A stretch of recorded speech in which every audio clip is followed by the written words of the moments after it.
Morning, good morning, good afternoon, good evening, wherever you are. Just making sure that we're okay here. I've had some troubles, but I think we're good. StreamYard couldn't find me. It didn't know who I was. Well, I suppose nothing unusual there, but here I am. Hi, everyone. Hopefully someone can join me soon and just reassure me that I'm not too echoey. Sometimes when I run these lives from my home office, there's a really bad echo. So I'm relying on somebody telling me, Joe, you're okay. There's no echo.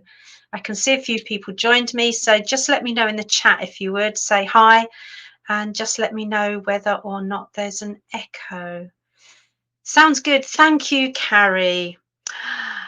Oh, 1 below freezing. Wowza. We're still moderately okay here. It's grey and it's a bit drizzly, but it's mild. In fact, if I look at the temperature right now, oh, goodness, what's it saying it is?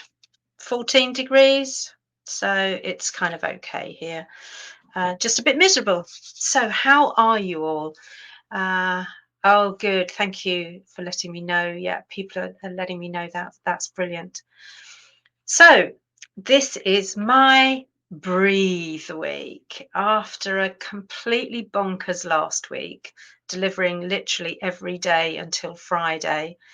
And then, good morning from Montreal, says Facebook user. Just tell me who you are because I love to know who's joined us. But good morning, Montreal. Yeah, last week was a really bonkers week until Friday. And then I had a couple of little gifts.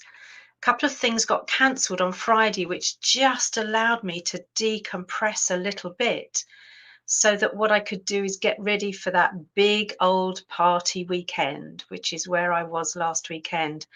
And boy, it was a big party weekend.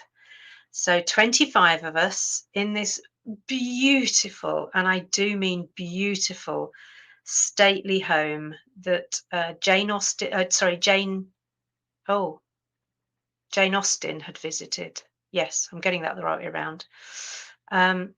And literally, nothing was too much trouble.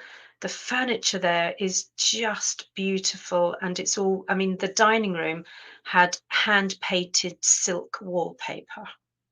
So there was no repeat pattern. It was literally just silk covered walls that were then hand painted. It was exquisite, absolutely exquisite. But as you can imagine, 25 people from Friday afternoon, late afternoon until Sunday lunchtime. It's quite a big deal for me. And I've recorded a whole podcast episode about it because what I realized is how many things I put in place in order that I can be present for as much of that weekend as possible. But there were things in there like, be discerning. There were some people that I did just have to avoid because not only were they extroverts, which I could deal with a lot of the time, but once the booze started flowing, they became very exuberant extroverts. And there was a time where I was at one end of the dining room table, and it was, you can imagine, a huge dining room table. And there were a group of 3 or 4 right at the other end, and they were so loud I couldn't hear the conversation I was having with the person next to me. So there are times where I really did just have to kind of check out and be discerning about who I spent time with, where I was in the house, in order that I didn't over deplete myself to the point where I had to run away. But it was absolutely beautiful. And this weekend, we've got a wedding to go to. So we've got a busy November. And of course, on Wednesday evening, I start delivering my introvert emerging course. So it's a busy time for me, which is why pretty much for the rest of this week, I've got a couple of podcasts and lives that I'm doing later today and again tomorrow, and then delivering live on Wednesday. But I've got no client facing training delivery or client coaching to do It is just really about making sure that I've given myself enough time to really replenish. And so one of the things I wanted to ask you actually, and if you listen to the podcast this coming out this Thursday, you will hear about my 7 kind of strategies almost that I've developed to help me make it through. But I'd love to know those who are with me live, that'd be great. And if you're on replay, hashtag replay, what are your very best recharging and indeed pre-charging techniques?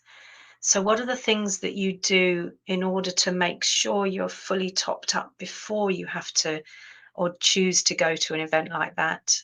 And what is it you do post event? Like me, this whole week, and that may sound a bit excessive in a way to have a whole week where I've got very little planned, but I just know that that's going to be the best solution. So I'd love to know what your very best techniques are for pre-charging and recharging. Quite often mine is just dozing. I'm not a great sleeper, but kind of just dozing and feeling no pressure to have to be anywhere or do anything or get anything can be really nice. Getting out in nature. So one of the our Facebook user, I guess that's from Montreal, do yoga or meditate. Yeah, perfect. I was due to do yoga last night, virtual yoga. My wonderful teacher, Celia, was due to be running a Zoom session last night, and I couldn't get there in the end, which is a real shame because her classes are beautiful, and I know I would have benefited. So I agree, yoga, and I also do a bit of meditation, but not enough. What I'm not doing yet is I'm not in a regular meditation practice. So that's one thing I really like to improve on. Um, Getting out in nature, which was ideal to do at the weekend um, because the weather was Saturday night was a bit wild, um, but I just the rest of the time the weather was what I refer to, and I think my parents used to refer to as quite benign. You know, it was just pleasant. There was no strong wind. The sky was relatively clear. It was just one of those easy kind of days, or easy autumnal days. And I do love to be out walking in nature in those easy autumnal days. Or we've got a few coming in, so I'm going to share. Um, Carrie, like me, yeah, time for silence, often in nature. Yeah, silence is so important for me. So I'm with you on that one, Carrie. What's Jenny saying? Out in nature. It's interesting, isn't it? Out in nature, I think is going to crop up for quite a few of us. Walking, talking to the animals, yeah, elements, letting the wind clear my mind and body. So yes, and whilst I'm not a lover of being out in a strong wind, I tell you where I do like to do that, on the seashore. So I love to be at the seaside when the sea is rough. And one of my favorite practices is and I'm not a big screamer or shouter or crier, but I tend to shout anything that I want to get out of my system into the wild wind on a stormy night at the sea, because the wind almost takes my breath and takes the angry words away. So I absolutely love doing that. It's the only time I really love being out in the wind is when I'm at the seashore. And yeah, pacing myself, napping, cooking out in the garden. Yeah. At the risk of sounding a class creep, listening to you helps too. As like, oh, listen, I'll take any amount of that, not class creep at all. So yeah. Oh, thank you. I didn't know it was you, PHP. As soon as you put sis, I knew it was you. Thank you. Yes, nice little orchid I've got going on there. So thank you. Yeah. And I have to say, Paul, you've got an amazing countryside around you in order to be able to get out and kind of be in nature. In your garden is beautiful. And of course, you're a wonderful cook, so that makes it easy for you as well, doesn't it? Yeah, so I think it's about really, really understanding who we are, what we need to do in order to pre-charge and recharge. And the techniques can be the same for me. It's not as though I need one set of techniques to pre-charge and one for recharge, because essentially I'm doing exactly the same thing. I'm just making sure my mental and social batteries are topped up, ready for the next event.